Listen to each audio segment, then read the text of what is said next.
হ'ব নে আপোনাৰ মতে এয়া আন কিবা বিষয়হে প্ৰথমতে হিমন্ত বিশ্ব শৰ্মা ডাঙৰীয়াৰ দ্বিতীয় 2.0 যেটো তেওঁ আহিলে এইবাৰ আকৌ মেন্ডেট দিলে তেওঁ প্ৰথমতে হিমন্ত বিশ্ব শৰ্মা ডাঙৰীয়াক আসাম টক্সৰ মজিয়াৰ পৰা আমি প্ৰথমতে আন্তৰিক অভিনন্দন জ্ঞাপন কৰিছো ইউসিসি তেওঁলোকে প্ৰথমখন কেবিনেট বৈঠকত আনিছে আৰু তেওঁলোকৰ এটা এজেন্ডা যে ইউসিসি আনিব আমি মনত ৰাখা ভাল ভাৰতত যেটো ইউনিফৰ্ম ক্ৰিমিনেল কোড আছে আমাৰ যেটো ক্ৰিমিনেল বিএনএস আৰু বিএনএসএস প্ৰসিডিউৰ আৰু পানিশমেন্টৰ ক্ষেত্ৰত সকলো যি কোনো ধৰণৰ জাতি ধৰ্মৰ বৰ্ণ মানুহকে যি ক্ৰাইম কৰিব তাৰ কাৰণে একে ধৰণৰ পানিশমেন্ট আছে ইয়াতে আহিল UCC that means uniform civil code civil কোডটোত প্ৰথমতে যেটো আহিছে এটো প্ৰথমতে সম্পূৰ্ণ সিভিল কোড বুলি ক'ব পৰা নাযায় কাৰণ সিভিল কোড মানে ইউনিফৰ্ম মানে হতাটো হল সকলোৰে লগ লৈ ল'ব লাগিব হিমন্ত বিশ্ব শৰ্মা প্ৰথমতে কৈছে ইয়াতে জনজাতীয় যিসকল অঞ্চল আছে ইয়াতে ইউসিসি প্ৰথম পৰ্যায়ত নপৰে পিছলৈ আহিব নেকি হেতু আমি গম নাপাওঁ ইউসিসি যেহেতু এতিয়ালৈকে ড্ৰাফটখন আহা নাই ড্ৰাফটখন আহিলে আমি আলোচনা কৰোতে সুবিধা হ'ব কিন্তু হিমন্ত বিশ্ব শৰ্মাই তেওঁ যেহেতু এজন ৰাজ্যখনৰ মুখ্যমন্ত্ৰী তেওঁ জানে কত কি কৰিব লাগে তেওঁ প্ৰথমতে জনজাতিসকলক বাদ দি দিলে এক নম্বৰ কথা দুই নম্বৰ কথাটো তেওঁ ক'লে যে ধৰ্মীয় নীতি নিয়মত কিন্তু ইউসিসি কোনো ধৰণৰ প্ৰভাৱ নেপেলায় সংখ্যালঘু মানুহে এটা সময়ত ভাবিছিল যে ইউসিসি আহিলে আমাৰ ধৰ্মীয় নীতি নিয়ম বন্ধ হৈ যাব নেকি হিমন্ত বিশ্ব শৰ্মাই আজি স্পষ্টভাৱে কৈ দিলে যে ইয়াত ধৰ্মীয় নীতি নিয়মৰ কোনো ধৰণৰ প্ৰভাৱ নাই দ্যাট মিন্স কোনবাই পূজা কৰিব কোনবাই সকলং পদ্ধতিত বিয়া পাতিব কোনবাই মুছলিমৰ যেটো ইজাব কবুল সিস্টেমত বিয়া পাতিব সেই বিবাহত নামাজ পঢ়াৰ ক্ষেত্ৰত কোনো ধৰণৰ কি নাই বাধা নাই বুলি হিমন্ত বিশ্ব শৰ্মাই কৈছে কিন্তু কথাটো হল সংখ্যালঘু সমাজত এইটোলৈ বেছি প্ৰতিক্ৰিয়া হয় যে ইয়াতে মেইন কথা হৈছে আজি এটা মানে ইউসিসিৰ অন্যতম দিকটো হল নাৰীসকলক অধিকাৰ দিয়া হ'ব নাৰীসকলক অধিকাৰ দিয়া হ'ব নাৰীসকলক অধিকাৰ দিয়াৰ ক্ষেত্ৰত ইসলামৰ দৃষ্টিভংগী যদি চাও আৰু যদি আমি যদি আমাৰ যেটো শৰিয়া এক্টৰ ক্ষেত্ৰত চাও নাৰীসকলে যেটো পায় দ্যাট মিন্স দুজন ভাইকে যেটো পায় মানে 3 বিঘা মাটি যদি থাকে ভাইকজনে 2 ভাগ পায় আৰু 1 ভাগ নাৰীয়ে পায় কাৰণ ইসলামৰ ক্ষেত্ৰত নাৰীক অধিকাৰ এই হিচাপত দিয়া হৈছে কাৰণ নাৰীক তেওঁৰ হাজবেণ্ডও দিব লাগে বুঢ়া বয়সত তেওঁ লৰাই ল'ব লাগে নাৰীৰ ওপৰত ৰেসপন্সিবিলিটি কম এইটো এটা ৰাইট দিছে ইসলামিক শৰিয়া মতে এইটো ৰাইট এতিয়া ড্ৰাফটখনত নাৰীৰ অধিকাৰ কেনেকৈ দিয়া হ'ব ড্ৰাফটখন আহাৰ পিছত আমি আলোচনা কৰিব সম অধিকাৰ দিয়া হ'ব বুলি কৈছে সম অধিকাৰ যদি দিয়ে এইটো ক্ষেত্ৰত আৰু মেইন ক্ষেত্ৰত ভয় খায় মানুহে যে বহু বিবাহ বন্ধ হ'ব বাল্য বিবাহ ইতিমধ্যে অসমত বন্ধ হৈছে বহু বিবাহৰ ক্ষেত্ৰত বন্ধ হৈছে বহুত মানুহে এইটো ভাবি আছে যে এই ক্ষেত্ৰত বহু বিবাহ বন্ধ হলে সমাজত এটা জাগৰণ হ'ব আপুনি মই যেহেতু আপুনি ৰাজ্যৰ বিভিন্ন প্ৰান্তৰ সংখ্যালঘু অঞ্চলৰ বা বিভিন্ন অঞ্চলৰ খবৰ ৰাখে বহু বিবাহ আগত আছিলে আৰু এতিয়াও চলি আছে গোপনে কিন্তু বহুত কমি গৈছে এতিয়া নাই বুলি ক'ব পাৰি কিন্তু বহু বিবাহৰ ক্ষেত্ৰত ইছলামত দুটা বস্তু এটা হল ডিভোৰ্সটো লিগেল ওয়াৰ্ক কিন্তু লোয়েস্ট স্ট্যান্ডাৰ্ড একদম তলৰ লেভেলৰ এটা লিগেল ওয়াৰ্ক সেই ক্ষেত্ৰত বহু বিবাহটো কোনো সুন্নত নহয় এটো ফৰজ নহয় একো নহয় যদি দৰকাৰ হয় কোনো মানুহ যদি জাস্টিস যদি জাস্টিস কৰিব পাৰে তেনেহলে বহু বিবাহ কিন্তু এটা কথা কওঁ আপনি এজন মানুহ প্ৰথম বিবাহ পাতিছে বিবাহ পাতাৰ পিছত দ্বিতীয় বিবাহ পাতিছে প্ৰথম ওয়াইফৰ লগত একদম আপনি ইগনোৰ কৰিছে কোনো ধৰণৰ সম্পৰ্ক ৰাখা নাই এই ক্ষেত্ৰত ইসলামে কয় আপোনাৰ ঠাই কিন্তু জাহান্নাম হ'ব কাৰণ আপনি ইকুৱেলিটি কৰিব পৰা নাই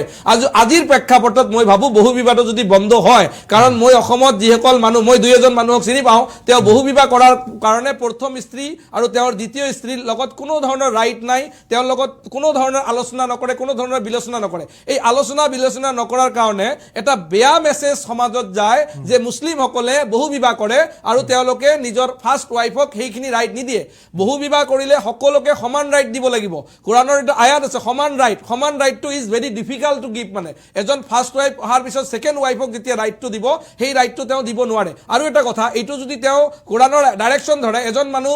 ইছলামত 5 টাইম নামাজ পঢ়িব লাগে তেওঁ নামাজৰ খবৰ নাই তেওঁ মা দেউতাকক খবৰ ল'ব লাগিব ভাল ব্যৱহাৰ কৰিব লাগিব ড্ৰাগছ খাব নালাগিব মদ খাব নালাগিব এইবিলাক সকলো ধৰণৰ বেয়া কাম কৰাৰ পিছত সেই মানুহজনে বহু বিবাহ কৰিব নোৱাৰে মই ভাবো যদি বহু বিবাহটো বন্ধ হয় আৰু বাল্য বিবাহটো ইতিমধ্যে বন্ধ হৈছে আইন কৰিছে যেহেতু আমাৰ চাইল্ড ম্যাৰেজ ৰেষ্ট্ৰেইন এক্ট 2006 ৰ জৰিয়তে বহু বিবাহ ড্ৰাফট অহাৰ পিছত নিশ্চয় আমি লিগেল প্ৰসিডিউৰ বিলাক আলোচনা কৰিম এইটো যদি বন্ধ হয় মই ভাবো অসমৰ ইছলাম সমাজেও ইছলাম যে সংখ্যালঘু সমাজেও এইটো ওয়েলকাম জনাব কাৰণ ওয়েলকাম এই কাৰণে জনাব এইটোৰ কাৰণে অনাগত দিনত এটা ভাল মেসেজ যাব যে সংখ্যালঘু আৰু আপুনি যদি চাই যে শিক্ষিত মানুহখিনিৰ মাজত বহু বিবাহ কোনো ধৰণৰ এইটো মেটাৰ নহয়, এইটো বন্ধ হ'লে বহুত মানুহ ভাল পাব। আৰু মই এজন আইনৰ ছাত্ৰ হিচাপত এই কথাটো কওঁ যে বহু বিবাহক কোনো মানুহ এই ক্ষেত্ৰত সমৰ্থন কৰিব নালাগে। স্পেচিয়েল কেছত যদি ফাৰ্ষ্ট ৱাইফে অনুমতি দিয়ে, স্পেচিয়েল কেছত যদি ফাৰ্ষ্ট ৱাইফজনৰ বহুত বেমাৰ থাকে, যদি ঘৰখন চম্ভালিবই পৰা অৱস্থা নাই, ফাৰ্ষ্ট ৱাইফে যদি কয় কিবা এটা আনা আমাক দৰকাৰ আছে এই ক্ষেত্ৰত, সেইটো স্পেচিয়েল কেছত ইউচিচিটো থাকিব। কাৰণ লত যেতিয়া এটা ৰুল থাকে এক্সেপশ্যন সদায় এটা থাকিব। সেই ক্ষেত্ৰত ড্ৰাফ্টটো আহিলে আমি লিগেল আলোচনা কৰিব পাৰিম। এজ এ আইনৰ ষ্টুডেণ্ট হিচাপে মই কিন্তু এইটো কথা কওঁ যে বহু বিবাহটো বন্ধ হ'লে, বাল্য বিবাহ যদি সম্পূৰ্ণৰূপে বন্ধ হয়, ড্ৰাগছ মুক্ত সমাজ হয়, 2 লাখ চাকৰি দিয়ে আৰু চৰকাৰী যিবিলাক খৰচ পাতি কমায়, প্ৰথম কেবিনেটৰ এই সিদ্ধান্তখিনিক মই বা ছাজেশ্যন দিয়া মানুহ নহয়, কথাখিনি তেওঁ ওপৰে উঠি কৈছে। বিষয়টো অলপ যাব লাগে আৰু এজন দলৰ প্ৰেচিডেণ্ট হিচাপত কথাটো অলপ আৰ্টিকুলেট কৰি ভালদৰে কেনেকৈ মিডিয়াৰ আগত কৰিব লাগে সেইটো নকৰি তেওঁ মানে কথাবিলাক যেনেকৈ ক'লে সেইটো শুনিবলৈ ভাল লগা নাই। কথাটো শুনিবলৈ ভাল লগা নাই। তেওঁ ৰাইটখিনিৰ কথা ক'লে, ভালকৈও ক'ব পাৰিলেহে কথাটো ৰাইটখিনি। এতিয়া বিজেপিৰ নেত্ৰীগৰাকী যিটো কথা ক'লে যে সকলো মহিলাই ৰাইট নিবিচাৰিবও পাৰে, নল'বও পাৰে। বহুত এনেকুৱা মানুহ আছে যে কিহৰ ঘৰৰ পৰা ৰাইট নলয়, দেউতাকৰ ঘৰৰ পৰা নলয়, কাৰণ তেওঁ বিয়া হোৱাৰ পিছত ভালকৈ থাকে, দৰকাৰ নাই ভাইটিক দি দিয়ে, দাদাক দি দিয়ে, এনেকুৱা ৰাইটো আছে। ইন ডেট কেছ যদি কোনোবাই বিচাৰে, ক্লেইম কৰিব বিচাৰে, এইটো transfer of property act আণ্ডাৰতো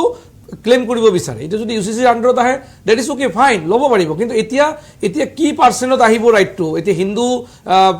Hindu ল মতে কি ক'ব, শৰীয়ত ল মতে কি হ'ব, ইউচিচি ড্ৰাফ্টখন আহিলেহে আচলতে এই কথাটো আমি আলোচনা কৰিব পাৰিম। কাৰণ ট্ৰান্সফাৰ অফ প্ৰপাৰ্টি শ্বেয়াৰটো ৰেচিঅ'টো এইটো ড্ৰাফ্ট আহিব, এক্সেপশ্যন থাকিব। কাৰণ হিমন্ত বিশ্ব অলৰেডি কৈছে যে তেওঁ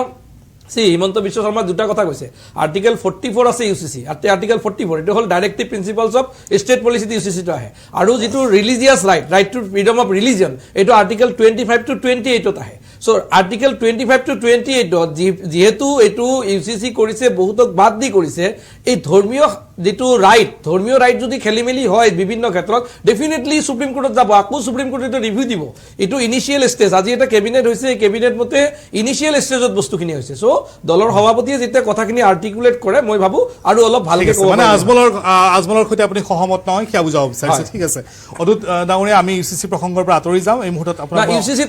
আৰু এটা কথা জামান নাগৰি, আৰু এটা কথা, ইউচিচিত কিন্তু এটা কথা কৈছে যে লিভিং ৰিলেশ্যনশ্বিপ, প্ৰসংগটোলৈ আপোনাক যাব বিচাৰিছো। লিভিং ৰিলেশ্যনশ্বিপ, এক মিনিট কৈ আছো, লিভিং ৰিলেশ্যনশ্বিপটো বন্ধ কৰিছে। এতিয়া ভাৰতীয় সংবিধান মতে right to life and personal liberty, দুটা ল'ৰা আৰু ছোৱালী, এজন ল'ৰা এজন ছোৱালীয়ে একেলগে যদি তেওঁ লিভিঙত থাকিব বিচাৰে, কিবা একেলগে থাকিব বিচাৰে, সংবিধান মতে এইটো কিন্তু বাধা দিব নোৱাৰে, কিন্তু ফাণ্ডামেণ্টেল ৰাইট হয়, ফাণ্ডামেণ্টেল ৰাইট। কিন্তু লিভিং ৰিলেশ্যনশ্বিপটো বন্ধ হ'লে গাৰ্জিয়ানে ভাল পাব। অসমৰ গাৰ্জিয়ানে মানে কোনো গাৰ্জিয়ানে ল'ৰা ছোৱালীৰ মা দেউতাই নিবিচাৰে একেলগে থাকক, বিয়া পাতত থাকিব লাগিব। কিন্তু কথাটো হ'ল ইউচিচিত মেইন প্ৰব্লেম হ'ব ফাণ্ডামেণ্টেল ৰাইট হওক। ইউচিচিত এতিয়া লিভিং ৰিলেশ্যনশ্বিপত এজন ব্ৰাহ্মণ ল'ৰাও থাকিব বা এজন তেনে বেলেগ জাতি জনগোষ্ঠীৰ ল'ৰা ছোৱালী থাকিব। সেই ক্ষেত্ৰত যদি ইউচিচি আকৌ বাধা দিয়ে, ধৰক ৰাইট টু লাইফ, যিটো ৰাইট টু মেৰিজ, এইটো ফাণ্ডামেণ্টেল ৰাইট। মেৰিজৰ ক্ষেত্ৰত এতিয়া হিন্দু মুছলমান বিয়া হয়, মুছলিম খ্ৰীষ্টান বিয়া হয়, খ্ৰীষ্টান হিন্দু বিয়া হ'ব, একেলগে বিয়া হ'ব। মেৰিজত যদি স্পেচিয়েল মেৰিজ এক্টৰ আণ্ডাৰত হিন্দু মুছলমানে বিয়া পাতিব পাৰে, কাৰণ মেৰিজটো ফাণ্ডামেণ্টেল ৰাইটৰ আণ্ডাৰত পৰিব, right to life and personal liberty. সেই লিভিং ৰিলেশ্যনশ্বিপটো আমি গাৰ্জিয়ানসকলে ভাল পাব, অসমৰ ৰাইজে ভাল পাব যে লিভিঙত কোনো ল'ৰা ছোৱালী নিবিচাৰে। কিন্তু কথাটো হ'ল লিভিং ৰিলেশ্যনশ্বিপ বা ল'ৰা আৰু ছোৱালীয়ে, প্ৰাপ্তবয়স্ক ল'ৰা আৰু ছোৱালী যদি একেলগে থাকিব বিচাৰে,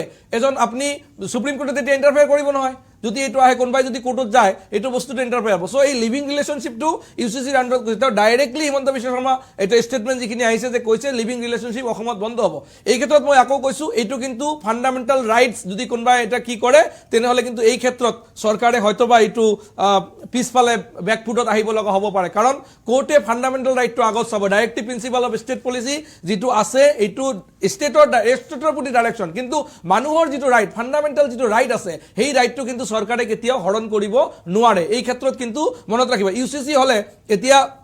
বহুত ক্ষেত্ৰত বহুত ঘৰত এনেকুৱা মানুহ আছে, ব্ৰাহ্মণ, মোৰ বন্ধু এনেকুৱা আছে, ব্ৰাহ্মণ ছোৱালী বেলেগ এটা ল'ৰাৰ লগত বিয়া হোৱাৰ পাছত আজিলৈকে ঘৰৰ পৰা মানি লোৱা নাই, এনেকুৱা কিন্তু কেছবিলাক আছে। ইউচিচিয়ে এই কেছবিলাক কেনেকৈ ডিল কৰিব, কাৰণ ল'ৰা ছোৱালী একেলগে থকা আৰু একেলগে বিয়া হোৱাৰ যিটো অধিকাৰ, সেই অধিকাৰ কিন্তু ভাৰতীয় সংবিধানে প্ৰতিগৰাকী মানুহক দি থৈছে। এইবিলাক কথাও আফটাৰ ড্ৰাফ্টহে জামান ডাঙৰীয়া আমি আলোচনা কৰিব। ঠিক আছে। আমি যিহেতু আমাৰ আলোচনাৰ শেষ অংশলৈ আহিছোঁ, গতিকে